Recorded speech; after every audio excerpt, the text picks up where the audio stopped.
Before moving on with Life of the Buddha, I thought it'd be good time, last day of this week. Today's the day before Wanpara, so just to do some review and also flesh things out a little bit.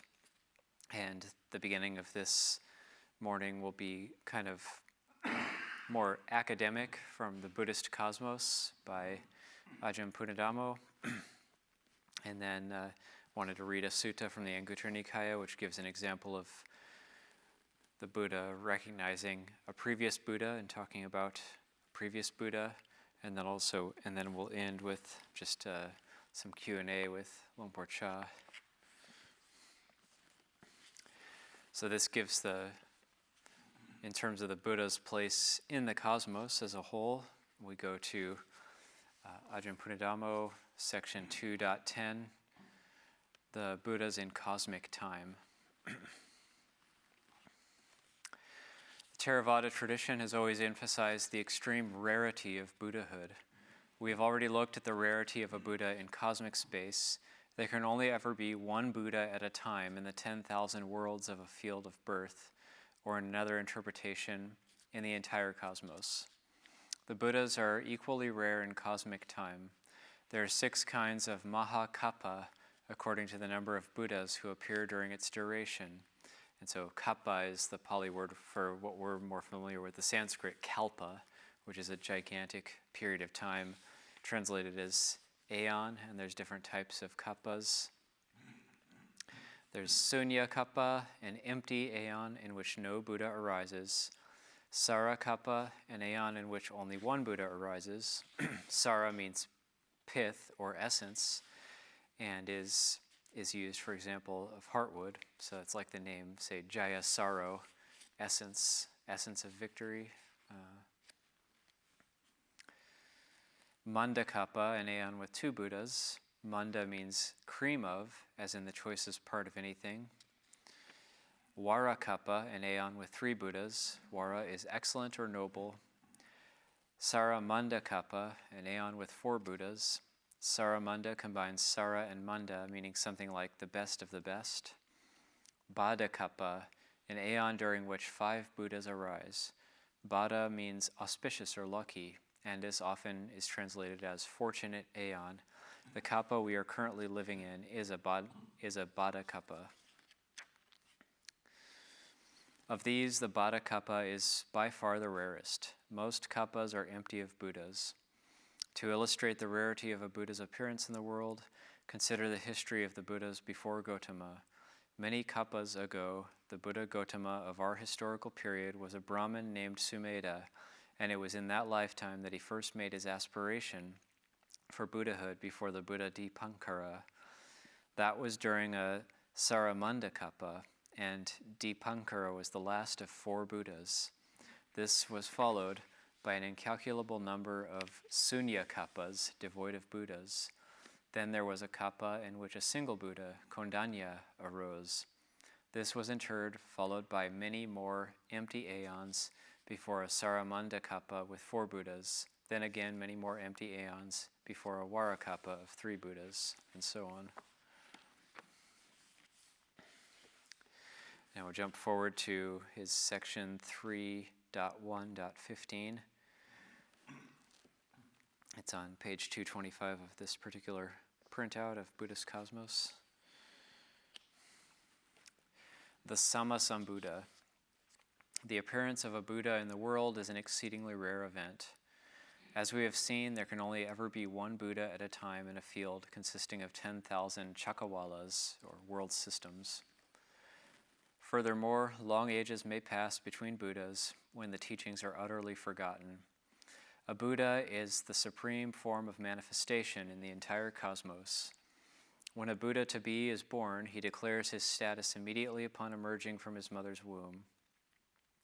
This is from Digha Nikaya 14.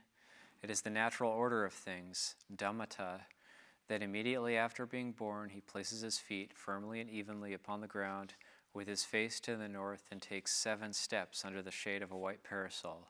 Then he stands surveying the 4 directions and declares in a majestic voice, I am the highest in the world, in the entire world. I am the eldest in the entire world. I am supreme in the entire world. This is my final birth. There will be no more becoming for me. This is the natural order of things. The Abhidhamma defines a Sammasambuddha thus. What person is a Sammasambuddha? Here a certain person who, from among those things not heard before, awakens to the truth by himself. He attains mastery of the powers, the Balesu Wasi Bhawang. This person we call a Sammasambuddha. The doctrine of the Buddha being omniscient became very important in the tradition of the commentarial period. In the Jatakas, the attainment of omniscience is frequently cited as the goal of the Bodhisattva and becomes virtually the equivalent of Buddhahood. However, judging by the evidence of the suttas, the Buddha does not seem to have claimed this for himself. In the Te Vija Vachagota Sutta, Majjhima Nikaya 71, the ascetic Vachagota asks the Buddha if what he has heard from others is true, that the Samanagota is all-knowing, Sabanyu, and all-seeing, Sabadasawi, that he claims unbroken knowledge and vision thus, walking or standing, sleeping or waking, knowledge and vision are continually present. The Buddha definitively rejects this claim, saying that those who speak thus are misrepresenting him. When Vachagota inquires as to what he might say to others if asked, so as to represent the Buddha's position correctly, the Buddha answers that he should cite the three knowledges of a Buddha, that is, the knowledge of all his past lives through many kappas of unfolding and infolding, the knowledge of the way beings rise and fall according to their kamma, and the supreme knowledge of destruction of the root defilements.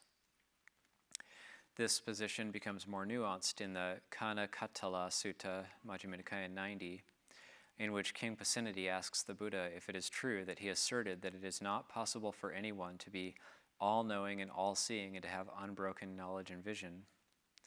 The Buddha denied having said this as well, and corrected the statement of his position. He had said that it was not possible for anyone to know all and see all at once.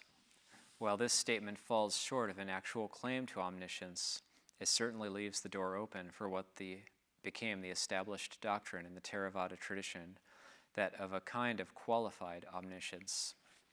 While the Buddha is capable of knowing all things, he only actually knows something if and when he adverts his mind to it. He does not know all things simultaneously.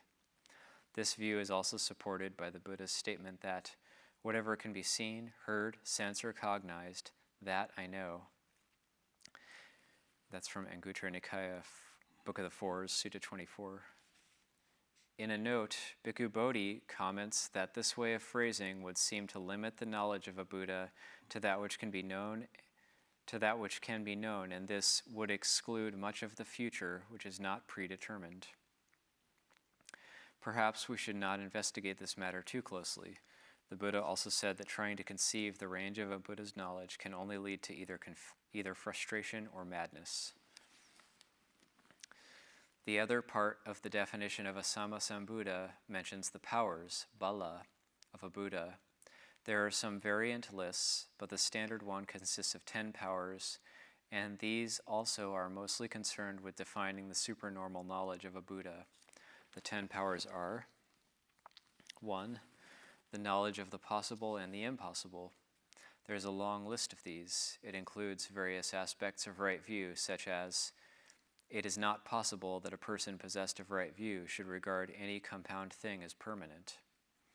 The list also says that it is impossible that two Buddhas or Chakawatis, that's wheel-turning monarchs, can coexist in the same world system. It is further stated that it is impossible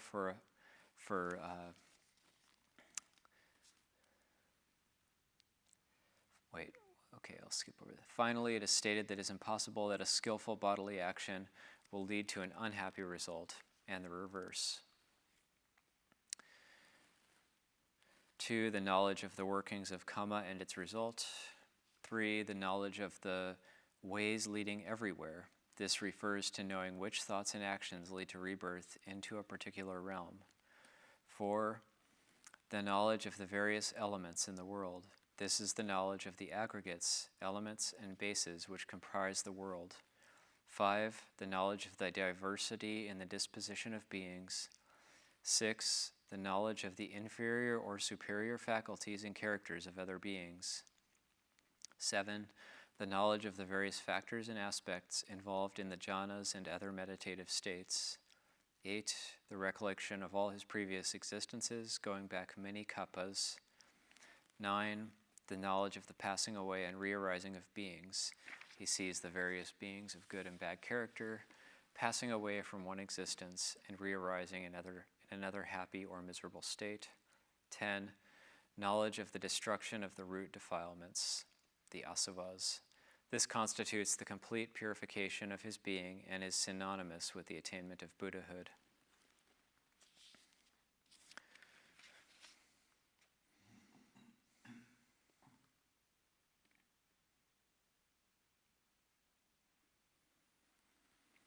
Some of these powers may be shared by other awakened beings, but are present in their fullness only in a Sammasambuddha.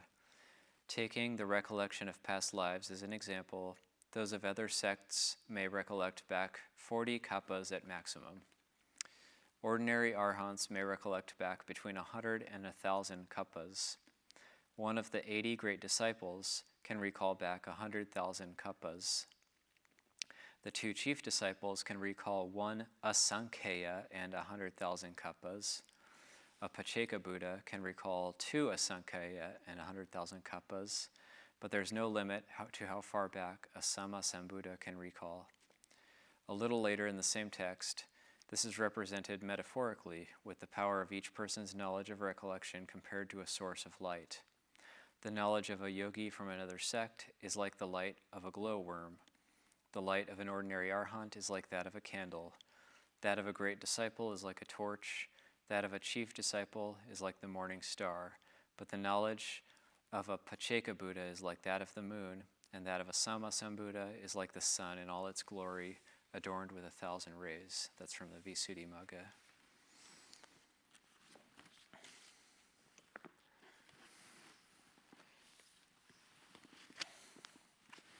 And just kind of stumbled across this sutta in the Anguttara Nikaya and was reminded of it and just liked it, so I thought I would read it.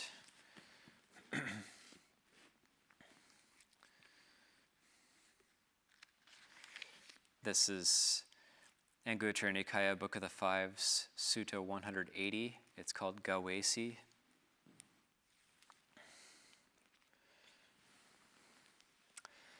On one occasion, the Blessed One was wandering on tour among the Kosalans together with a large sangha of bhikkhus.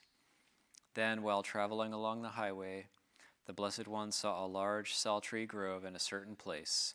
He left the highway, entered the sal tree grove, and smiled when he reached a certain place. Then it occurred to the Venerable Ananda, why did the Blessed One smile? Tathagatas do not smile without a reason. Then the Venerable Ananda said to the Blessed One, why, Bhante, did the Blessed One smile? Tathagatas do not smile without a reason. In the past, Ananda, in this place there was an affluent, prosperous, well-populated city, one teeming with people. Now the Blessed One, the Arhat, the perfectly enlightened one, Kassapa, lived in dependence on that city. The Blessed One Kassapa had a lay follower named Gawesi, who had not fulfilled virtuous behavior, and Gawesi taught and guided 500 lay followers who had not fulfilled virtuous behavior. And this is a couple things. He's talking about a previous Buddha, but also that a prosperous city was in the location of this just forest grove, which gives kind of an idea of the greatness of time spans that we're dealing with. Then Ananda, it occurred to Gawesi, I am the benefactor, the leader, and the guide of these 500 lay followers, yet neither I myself nor these 500 lay followers have fulfilled virtuous behavior. Thus we are on the same level, and I am not the least bit better. Let me surpass them. Then Gawesi approached the 500 lay followers and said to them, from today on, you should consider me to be one fulfilling virtuous behavior. Then it occurred to those 500 lay followers, Master Goesi is our benefactor, leader, and guide. Now Master Goesi will fulfill virtuous behavior. Why shouldn't we do so too? Then those 500 lay followers fulfilled virtuous behavior. Then Ananda, it occurred to the lay follower Goesi, I am the leader, the guide of these 500 lay followers. I am following virtuous behavior, so too are they. Thus we are on the same level, and I am not the least bit better. Let me surpass them. Then Goesi approached the 500 lay followers and said to them, From today on, you should consider me to be celibate, living apart, abstaining from sexual intercourse, the common person's practice. Then it occurred to those 500 lay followers, Master Goesi is our benefactor, leader, and guide. Why shouldn't we do this too? Then those 500 lay followers approached Goesi and said to him, From today onward, let Master Goesi consider us to be celibate as well. Then Ananda, it occurred to the lay follower Goesi, I am the leader and guide of these 500 lay followers. Now I am fulfilling virtuous behavior, and so too are these lay followers. I am celibate, living apart, abstaining from sexual intercourse, the common person's practice, and so too are these 500 lay followers. Thus we are on the same level, and I am not the least bit better. Let me surpass them. Then Goesi approached the 500 lay followers and said to them, From today on, you should consider me to be eating once a day, refraining from a night meal, abstaining from eating outside the proper time. And those 500 lay followers followed suit. Then Ananda, it occurred to the lay follower Goesi, now they are all doing all these same practices I'm doing. I'm not the least bit better. Thus we are on the same level. I'm not the least bit better. Let me surpass them. Then Goesi approached the Blessed One, the Arhat, the perfectly enlightened one Kassapa, and said to him, Bhante, may I obtain the going forth and full ordination under the Blessed One. The lay follower Goesi obtained the going forth and full ordination under the Blessed One, the Arhat, the perfectly enlightened one Kassapa. Soon after his full ordination, dwelling alone, withdrawn, heedful, ardent, and resolute, the bhikkhu Goesi realized for himself with direct knowledge in this very life that unsurpassed consummation of the spiritual life, for the sake of which clansmen rightly go forth from the household life into homelessness. And having entered upon it, he dwelled in it. He directly knew, destroyed his birth, the spiritual life has been lived, what had to be done has been done, there is no more coming back into any state of being, and the bhikkhu Goesi became one of the Arhants. Then Ananda, it occurred to those 500 lay followers, Master Goesi is our benefactor, leader, and guide. Now Master Goesi, having shaved off his hair and beard and put on the ochre robes, has gone forth from the household life into homelessness. Why shouldn't we do so too? Then those 500 lay followers approached the Blessed One, the Arhat, the perfectly enlightened one Kassapa, and said to him, Bhante, may we obtain the going forth and the full ordination under the Blessed One. Then those 500 lay followers obtained the going forth and full ordination under the Blessed One, Kassapa.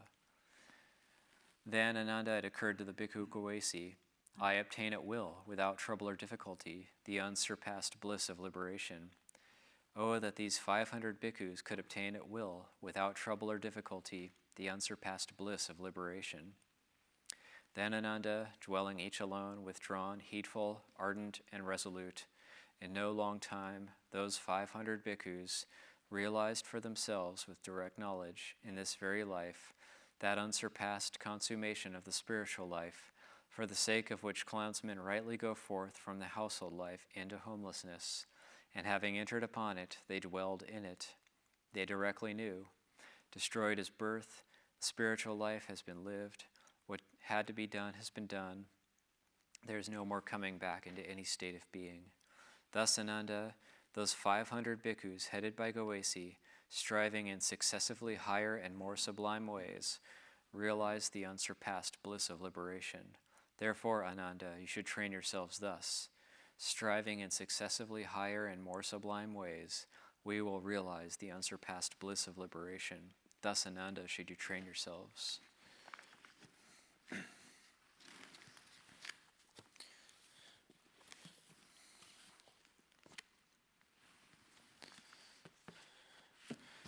questions before I go on to Lumpur Cha? Comments?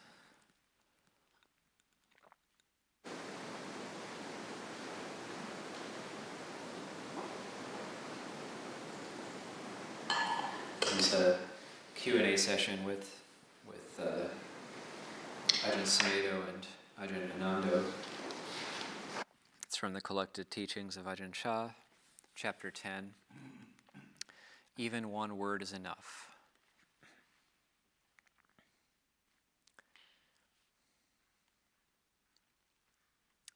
Whatever you will teach, it won't be outside of Sila, Samadhi, and Panya, or to use another standard classification, morality, meditation, and generosity. People here are already pretty complicated.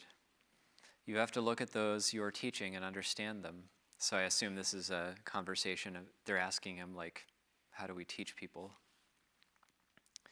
Because they are complicated, you have to give them something they can relate to. Just to say, let go, won't be right. Put that aside for the time being. It's like talking to older people in Thailand.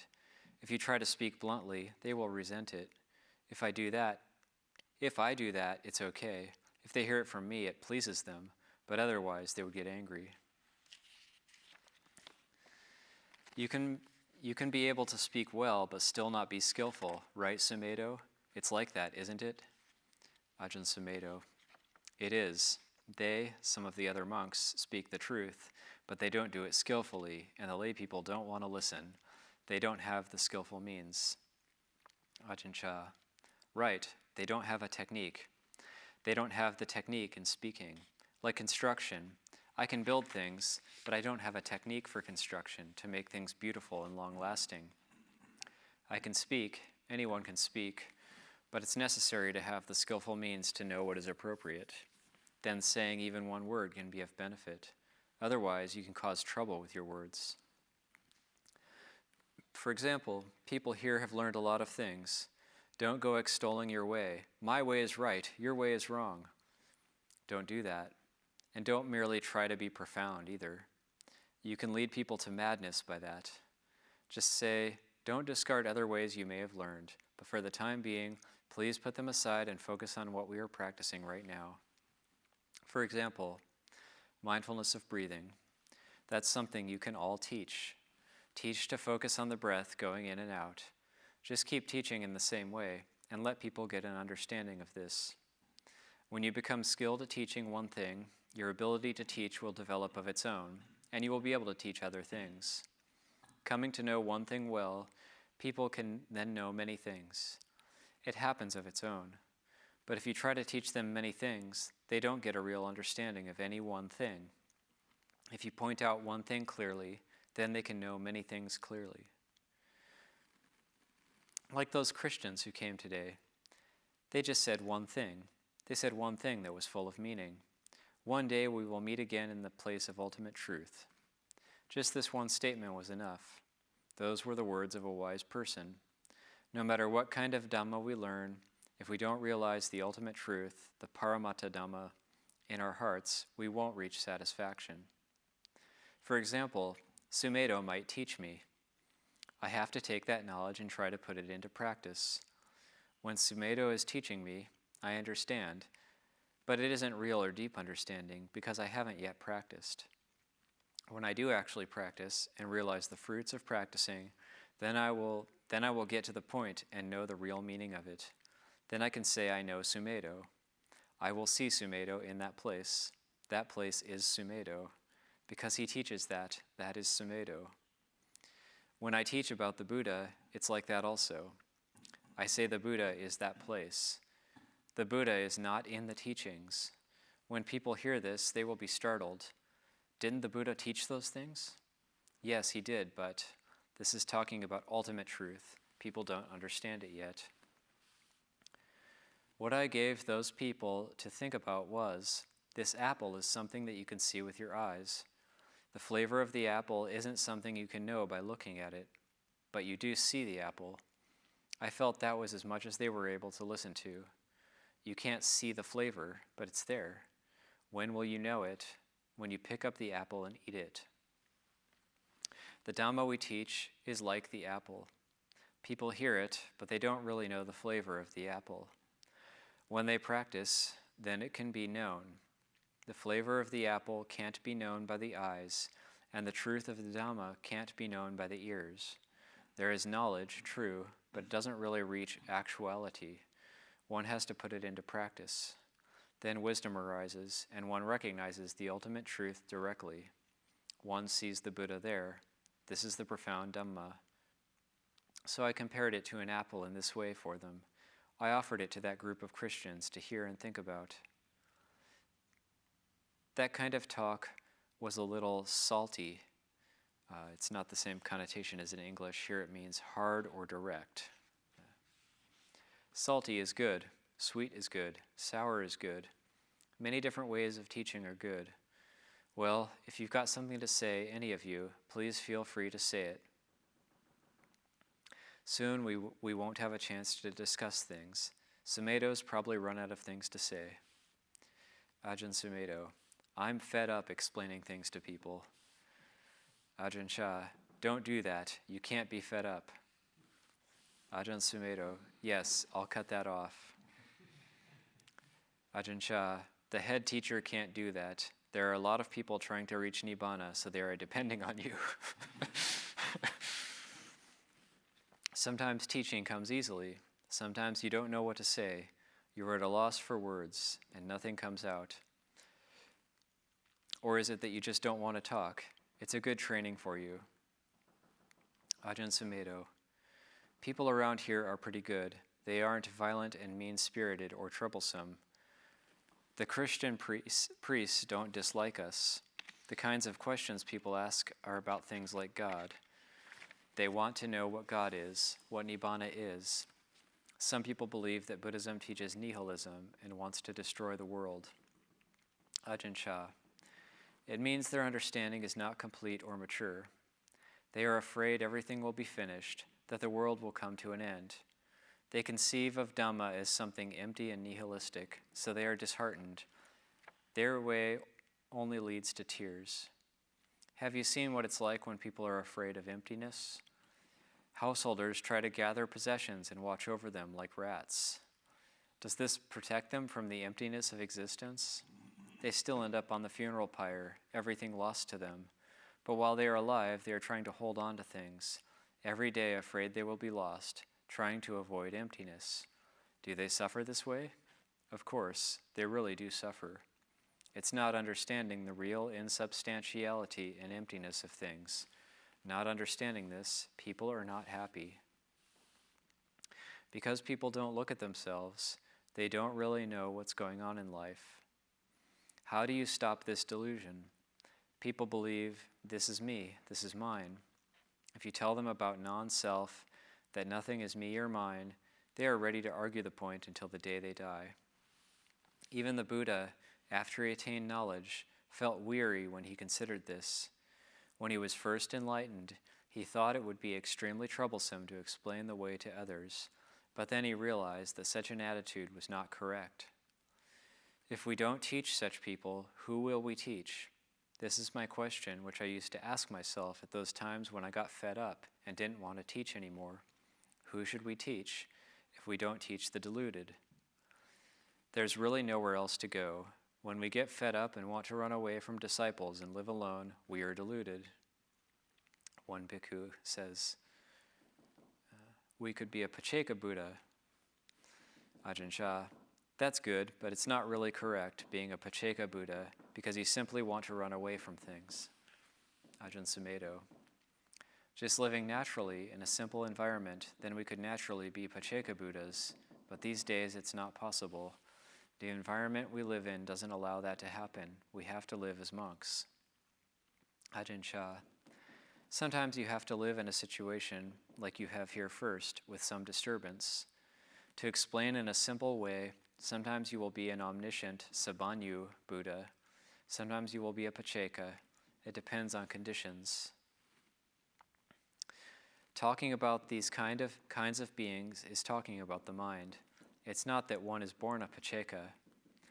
This is what's called explanation by personification of states of mind, or pugaladitana. Being a Pacceka, one abides indifferently and doesn't teach. Not much benefit comes from that. But when someone is able to teach others, then they are manifesting as an omniscient Buddha. These are only metaphors. Don't be anything. Don't be anything at all. Being a Buddha is a burden. Being a Pacceka is a burden.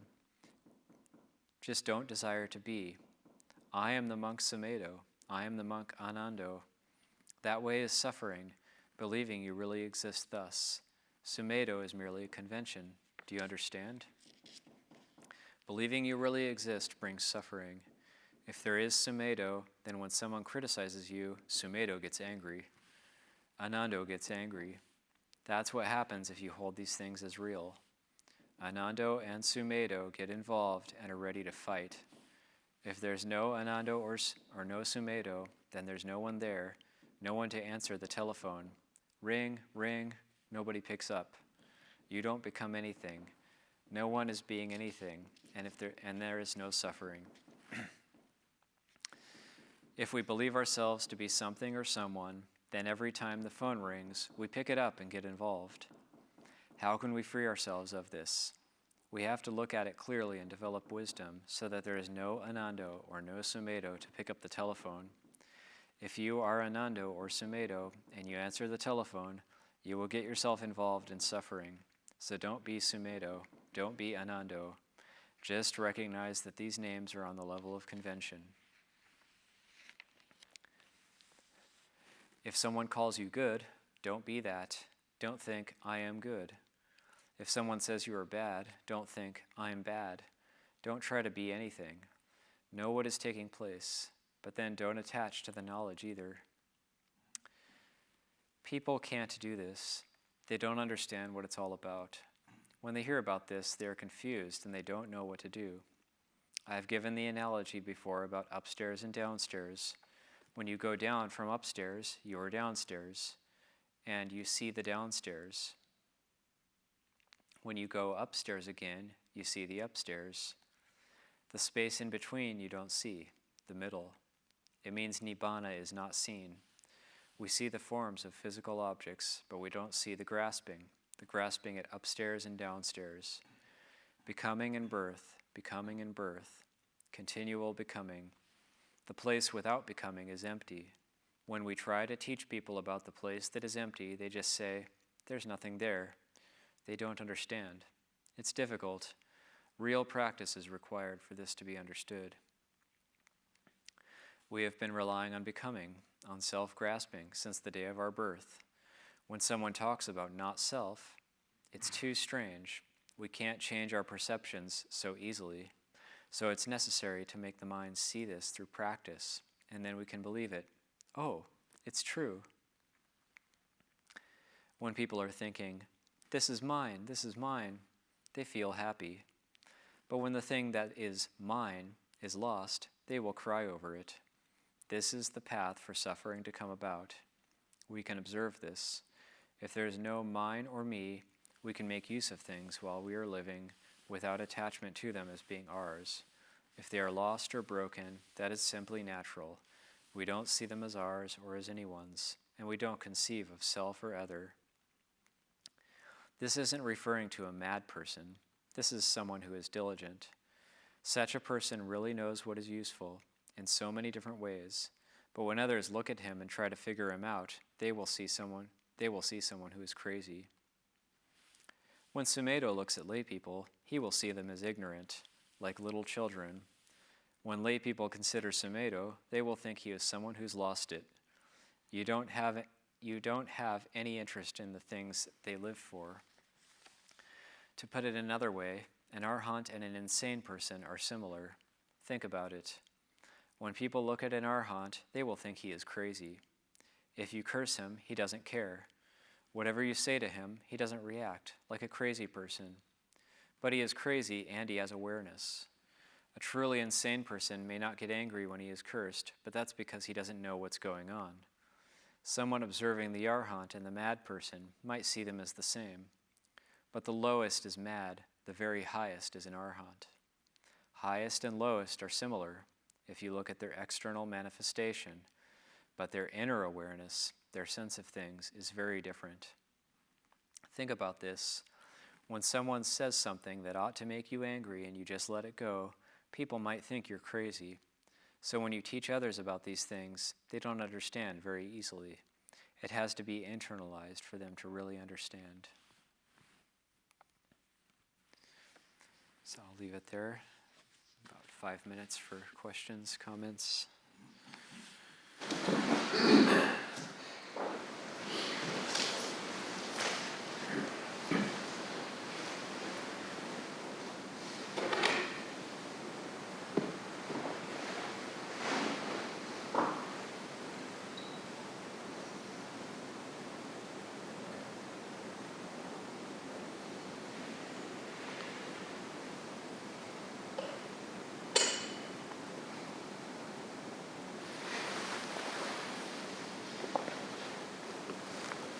I was trying to look for a talk where Ajahn Chah talks about the Buddha's life, or it's something about the Buddha, and I liked that one because he mentions Pacceka Buddhas, which is another part of the cosmology, especially in the Theravada. You don't hear so much about bodhisattvas apart from the Buddha himself, who says he was an unenlightened bodhisattva striving for Buddhahood.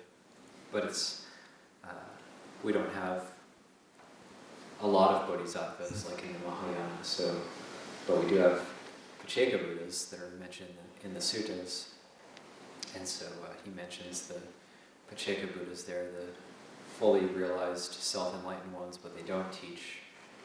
And, so that in the life of our Buddha, he was almost a Pacceka Buddha. He considered not teaching, and if he had decided not to teach, he would have been a Pacceka Buddha. Because he decided to teach and be of benefit in that way, that he was classed as a Sammasambuddha.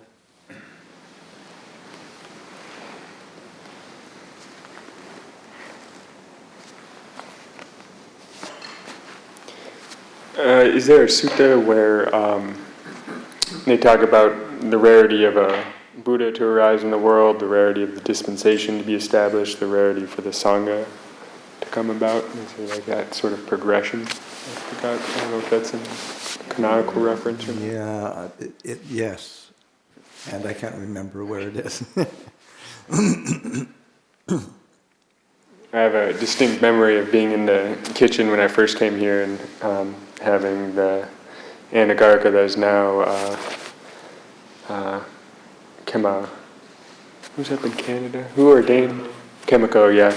And telling me that, he's like, oh, you have this great fortune, just to even come to a monastery. And I was like, huh? But it kind of stuck with me. Now I realize. It's a verse in the Dhammapada, a specific one. Yeah.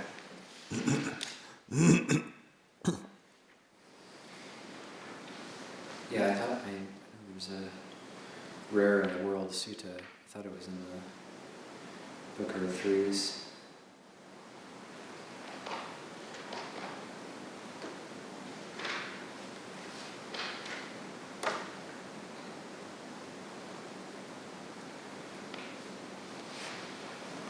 There's a lot of rare in the worlds.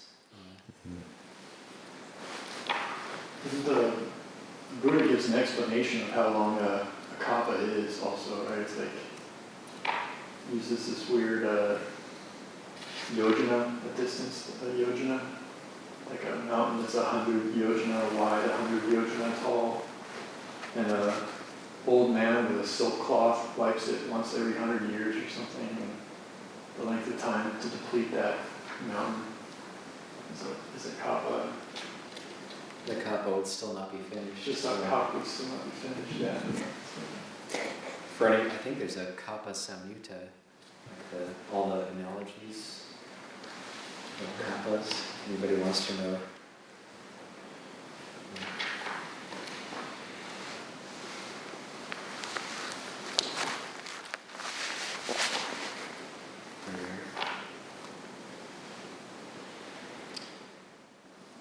Bhikkhus, the manifestation of three persons is rare in the world. What three? the manifestation of a Tathagata. 2, the person who teaches the Dhamma and discipline proclaimed by the Tathagata is rare in the world. 3, a grateful and thankful person is rare in the world. That's well read.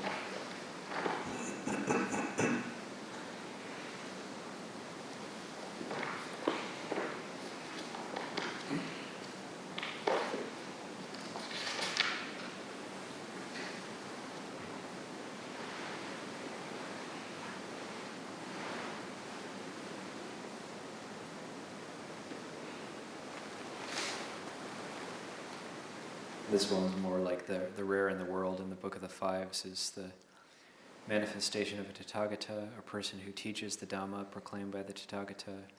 When the Dhamma and discipline proclaimed by a Tathagata has been taught, a person who understands it is rare in the world. When a person who understands it, one who practices in accordance with it is rare in the world, and a grateful and thankful person is rare in the world. There's a few others too. Already comes up down.